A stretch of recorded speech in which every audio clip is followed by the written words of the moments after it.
All right, I consider myself lucky tonight because I have two beauties with me today, okay? I have, of course, Nancy, that's normal. Thank you. And our guest for tonight, also Lara Iskandar, who's a singer, a ballet dancer.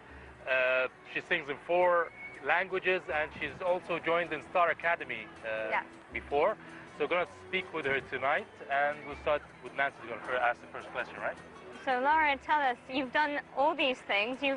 But let's talk first about Star Academy, because that was that's how people got to know you. Yeah. What was that experience like? For me, I think it was the most powerful experience that I've ever been through, and the best, because for me, I auditioned as a 17-year-old girl who was very attached to her parents, very attached to her friends. I had never left home for more than a week. So even when I told people that I was going to audition, they laughed at my face. They were like, no way can you be able to survive like a day outside your house. And for me to actually go through something where I had to live in a house for 4 months with 19 other people from different cultures, different backgrounds, different countries, and to go through and compete just for one thing that I really love to do, I think that was the best experience. It builds, not only do you learn more about music and the art that you love, it builds so much character, so much self-confidence. It builds so much determination, because you're in a competition to reach till the end. The further you go, you know, the more people remember you, the more you've learned, and the more everything. It was probably the best experience ever. Like, I don't think I have experienced or will experience anything as powerful as this one. So it was amazing. And tell us more about your memories there. Something funny that happened or something strange with you? For me, I think the highlights were the boys versus the girls, because in the very beginning of the academy, around like the first month, towards the end of the first month, the boys played a prank on us. We were sleeping at about 4 a.m. They were dressed in black, and they came running into the room. They pulled our covers off, and we all got scared. Like, for me, even though I know there are cameras everywhere, I thought it was a burglar. This is how much they scared us. And so the next night after that, they decided to make it up by making us a beautiful dinner. They surprised us. One of the guys cooked, one prepared the decorations. They had everything planned and everything.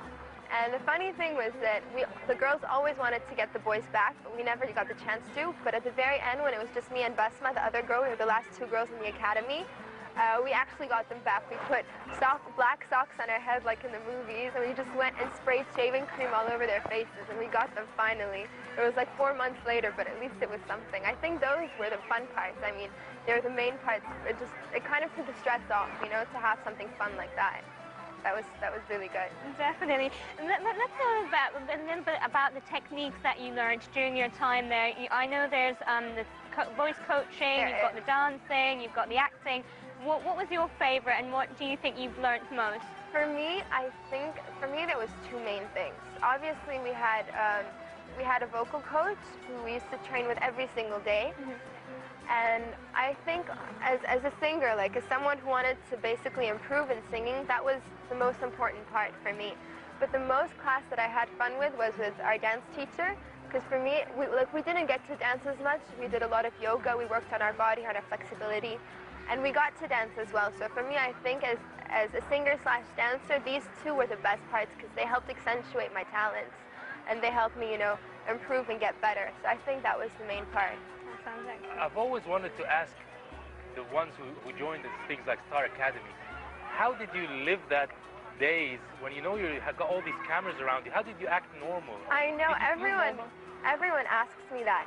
That's what I was worried about in the beginning. For me, the main idea was like, oh my God, you know, I'm going into play for 4 months, cameras are everywhere, everything is real, you know, you cry in front of people and they see you, you laugh, you do everything.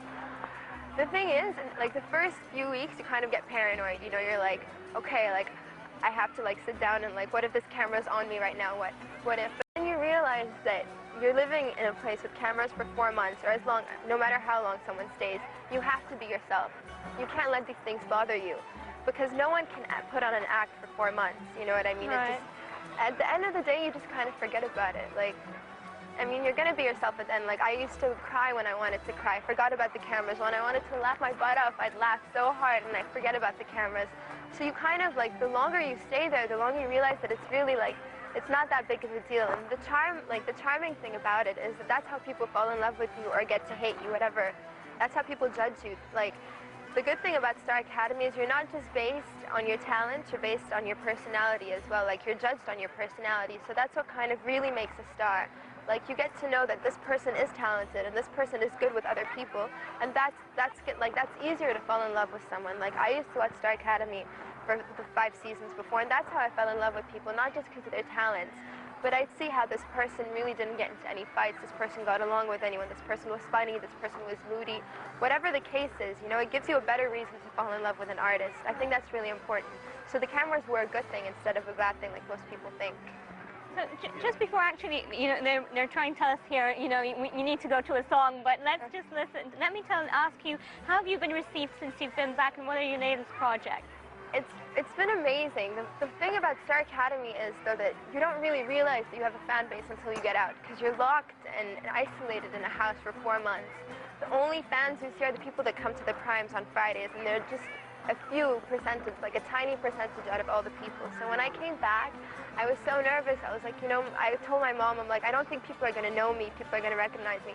She's like, you have no idea how people know you over here. And as soon as I came back, the airport was filled with thousands of people.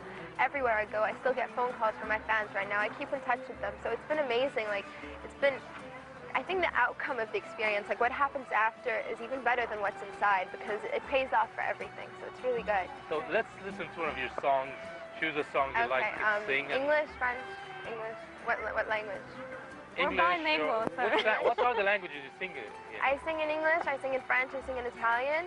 I sing a bit of Arabic, but I'm forced to. And I know one song in Chinese, so whatever you guys. But we can start with English. No, let's start with English, Okay. yes. I don't care what they say, I'm in love with you. They try to pull me away, but they don't know the truth. My heart's crippled by the vein that I keep on closing. You cut me open and I keep bleeding, I keep bleeding, love. I keep bleeding, I keep bleeding, love. I keep bleeding, I keep bleeding, love. You cut me open. Beautiful. What are your plans for your future? Do you want to go into acting, to singing, or ballet dancing? For me, as much as I love dancing and as much as I would love to learn how to act, singing has always been my passion. Like, no matter what hobbies I have, for me, singing is my passion.